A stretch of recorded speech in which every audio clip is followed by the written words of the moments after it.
Aro yamaze kudushwaramwo. Uyo nawe ninde yitwa Kajala, umwe twagumye tubona umukomedie canke umuririmbyi wo mu Burundi ariwe Mr Champagne. Rero yatangaje benshi cyane mu gisagara cya Bujumbura. Hamwe twagumye tubona amafoto gusa kuri Facebook page yiwe aguma publiera yuko Kajala aramukunda, ariko uno munsi yabigaragaje neza mu kumusomagura.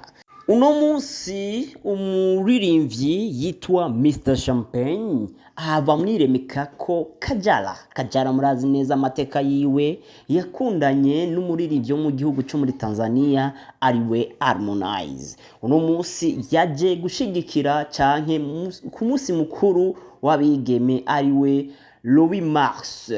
Rero Louis Mars Mr Champagne yagerageje kumamagara Kajala twabonye amavideo yiwe ariko arabwira abantu indoto yiwe ko yamaze kuja mu ngiro akagirwa ko no kumusoma. Rero ivyo bintu byatangaje benshi cyane, inye mukurikirane ako ka video. Hama mwibuke yuko ejo Kajala azobateramye n'abamama bo mu gisagara cha Bujumbura ku munsi wabo. Mwanamke wa Kiana sawa mzuri sana. Bafana yote Kajala shafika. Mwanamke wa Kiana sawa mzuri sana. Wewe batasirika bajitupe mu mai. Donc ni soe na soe. Oh Kajala tumazi bizungu.